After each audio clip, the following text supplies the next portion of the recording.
Hey, what's going on? Listen, when you've got a website, you want to make sure that the thing is functioning correctly. And I wanted to give you a couple of quick tips today, things that you can take, a bit of a checklist to make sure that your website is actually doing the job you need it to do. So first up, above the fold.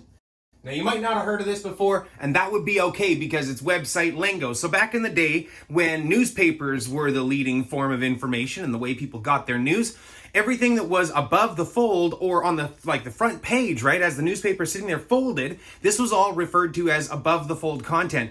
In today's digital landscape, we have the same term being used to describe everything that is what you see when you first land on the website, right? The very first image that is introducing people to your brand. So what is above the fold? Now, you want to have a few key things there. You want to have a headline and a tagline for your business, something that is just grabbing people's attention and really quickly giving them the boiled down version of what it is that you do, as well as the offer, if that's applicable. Depending on which business you have, that might not be applicable, but usually we want to have some kind of an offer right there as well. And you want to make sure that you've got a nice image on there as well. So above the fold content, check that out. The next thing that you want to make sure is correct.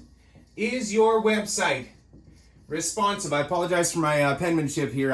I write badly when my brain is on the go, and it's on the go right now. So listen, is your website responsive? This is super, super important. Does it look good on mobile? When people are scrolling on their devices, does it look good? Does it look good on a tablet? When people are scrolling on tablets? When people are on a desktop, does it look good across all of these devices? That's a responsive website, and you've got to make sure that your website is responsive. The next thing that you want to make sure you've got handled is the images. Are the images good enough for what you need them to do?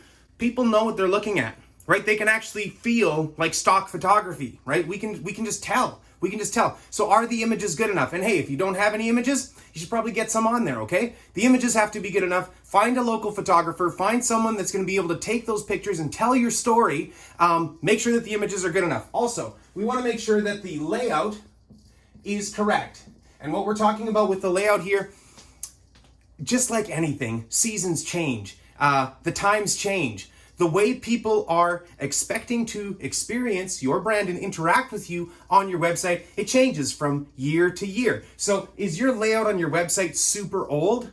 If so, you probably want to change it because, as the times change, so too must the way that you're presenting yourself to the public. And here's why. The public has changed. The public has changed. Their expectations have changed. So your website needs to match up and stand up to their expectations. That's the whole game. And make sure that your website, the layout of it, is not too old. And the last thing that we want to touch on, this is so important. SEO, search engine optimization. You want to make sure that your search engine optimization is rock solid. We're talking about making sure that your keywords are all over the place. You want to have a lot of keywords and the right keywords. So you're going to want to do some keyword research. There's a number of different great tools that you can use to help you with keyword research, but you want to check out those keywords. Make sure that your SEO is good. Another way that you can improve your SEO is with a blog post. You want to make sure that you post a blog once or twice a month. Keep it going regularly and make sure that you're actually providing this kind of valuable content for people on your website. So these are 5 things, a little bit of a checklist. Take a little snapshot of the screen here. Maybe I'll post one in the comments below. I'll take a snapshot myself so that you can just use it. But take this checklist, check out your own website, and just make sure that your website is good enough to do the job you need it to do. My name is Dan. My company is Abadi. Thanks for your time very much today. I really appreciate you, and all the best out there. And we'll chat again soon.